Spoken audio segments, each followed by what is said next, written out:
ఇవాళ జరుగుతున్నది వాస్తవానికి ఏంటంటే విడతల వారి దోపిడీ అని నేను స్పష్టంగా చెప్తా ఉన్నా. ఒకేసారి 1,50,000 కోట్లు కాకుండా ముందు 7,400, ఆ తర్వాత నెక్స్ట్ ఇన్స్టాల్మెంట్లో మరొక 10,000, ఆ తర్వాత ఇంకో 20,000, ఈ పద్ధతుల్లో మూసీలో కూడా ముఖ్యమంత్రి గారు దోపిడీకి తెరలోపినారు. ఎంఆర్ అనే సంస్థ హైదరాబాద్లో మీకు తెలుసు, ఎంఆర్ ప్రాపర్టీస్ మీద ఇంకా ఎంక్వైరీ ఉంది. వాళ్ళని పిలిచి మాట్లాడుతున్నాడు ముఖ్యమంత్రి గారు, మూసీలోకి వచ్చేయండి, మీరు నేను 300 ఎకరాలు ల్యాండ్ ఇస్తాను మీకు, అర్జెంటుగా మీరు వచ్చేయండి, అక్కడ నుంచి సంస్థను డబ్బులు తేండి పెట్టేయండి అని చెప్తున్నాడు. ఇంకోవైపు ఇదే ఏజెన్సీ, ఏ ఏజెన్సీని అయితే బ్లాక్ లిస్ట్ చేయాలి అని HMWS సిఫారసు చేసిన ఆ సంస్థతో మాట్లాడుతున్నాడు, మీరు రండి ఇందులో హ్యామ్ మోడల్ చేద్దాం, మీకు ముందే ఇచ్చేస్తా, ల్యాండ్ అంతా 400 ఎకరాలు ఇచ్చేస్తా, కట్టుకోండి మీ ఇష్టం ఉన్నది అని వాళ్ళతో మాట్లాడుతున్నాడు. ఎందుకు ఇంత ఆత్రము? అదే ఆత్రం నీకు తులం బంగారం ఇవ్వడానికి ఎందుకు లేదు? అదే ఆత్రం నీకు నెలకు 2,500 మహిళలకి ఇయనికి ఎందుకు లేదు? అదే ఆత్రం నీకు పిల్లలకి స్కూటీలు ఇవ్వడానికి ఎందుకు లేదు? విద్యా భరోసా కార్డులు ఇవ్వడానికి ఎందుకు లేదు?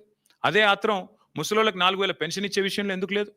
ఎందుకు అంటే అక్కడ కమిషన్లు రావు, ఇక్కడైతే కమిషన్లు దండుకోవచ్చు, సీటు కాపాడుకోవచ్చు.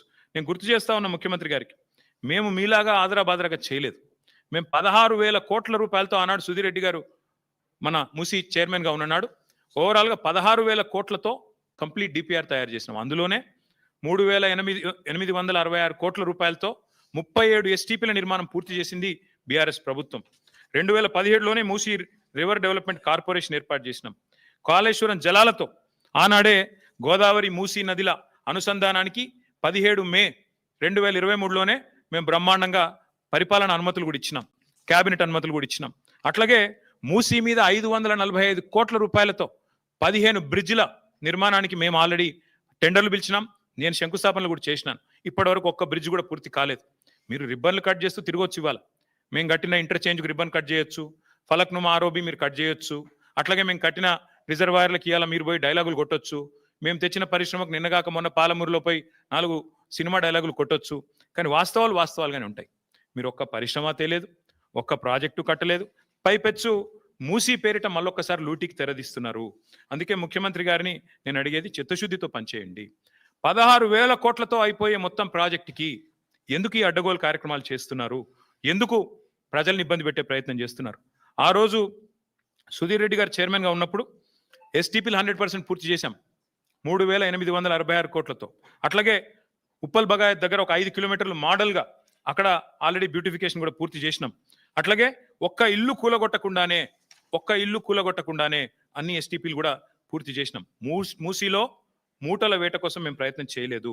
ఇంజనీర్లను పంపించాం, బ్రిడ్జ్లు ఎట్లా ఉండాలి అని చెప్పి ప్యారిస్కి, లండన్కి, గ్రీస్కి పంపించాం. యూరోప్లో మంచి బ్రిడ్జెస్ ఉన్నాయంటే చూడ్డానికి పంపించినాం. చీకటి ఒప్పందాలు కుదుర్చుకోలేదు, చిల్లర పనులు చేయలేదు. ఇప్పుడు మళ్ళీ చెప్తా ఉన్నా, పూర్తి స్థాయిలో చెప్తా ఉన్నా, ఔటర్ రింగ్ రోడ్డు చుట్టూ మళ్ళీ హైదరాబాద్ ప్రజలకు నేను విజ్ఞప్తి చేస్తా ఉన్నా, ఔటర్ రింగ్ రోడ్డు చుట్టూ రింగ్ మెయిన్ మేము ఆల్రెడీ నిర్మాణం ఒక 50 కిలోమీటర్ల దాకా చేసినాం. మిగతాది కూడా పూర్తి చేసేది కేసీఆర్ ప్రభుత్వమే. మళ్ళీ వస్తాం, కేసీఆర్ ప్రభుత్వమే మిగతాది కూడా పూర్తి చేస్తుంది. తద్వారా రింగ్ మెయిన్ పూర్తి చేయడం ద్వారా ఏమవుతుంది, గోదావరి నీళ్ళు కానీ కృష్ణ నీళ్ళు కానీ భవిష్యత్తులో ఏనాటికి హైదరాబాద్కి ఇంకొక 500 సంవత్సరాలైనా కరువు లేకుండా చేసే బాధ్యత మాది. రోజు కాదు నల్లా నీళ్ళు, 24 గంటలు నల్లా నీళ్ళు ఇచ్చే బాధ్యత మాది.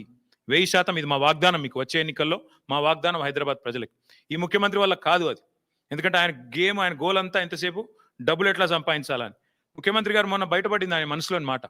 ఒక టీవీ చర్చలో చెప్తున్నాడు, కేసీఆర్ తప్పుడు నిర్ణయం తీసుకున్నారు, 20,000 లీటర్ల వరకు ఫ్రీ వాటర్ ఏదైతే ఇస్తున్నాం హైదరాబాద్లో అది చాలా తప్పు నిర్ణయం అన్నాడు ముఖ్యమంత్రి గారు. నేను మీకు ఇవాళ చెప్తా ఉన్నా, జిహెచ్ఎంసీ ఎన్నికల తర్వాత కాంగ్రెస్ ప్రభుత్వం ఫ్రీ వాటర్ స్కీమ్ కూడా రద్దు చేస్తుంది, రాసి పెట్టుకోండి. ముఖ్యమంత్రి గారి మనసులో మాట బయటపడ్డది. ఇవాళ మేము సిన్సియర్గా ఏదైతే ప్రయత్నం చేశామో దాన్ని కొనసాగిస్తాం. మీరు ఏదైతే ఇవాళ లూటీకి పాల్పడుతున్నారో దాన్ని కూడా అడ్డుకుంటాం. ఎందుకంటే తప్పకుండా మేము బీజేపీని కూడా అడుగుతున్నాం. మేము అడిగినాము భారతీయ జనతా పార్టీ వాళ్ళని, ఇన్ని స్కాములు జరుగుతుంటే మీరు ఎందుకు మాట్లాడతలేరు అని అడిగినాం. మీరే చెప్తారు RR ట్యాక్స్ అని, మీరే చెప్తారు ఇంట్లో దోపిడీ అందులో దోపిడీ అని, మరి ఎందుకు విచారణకు ఆదేశిస్తలేరని అడిగినాం. ఇక కారణాలు వాళ్ళే చెప్పాలి.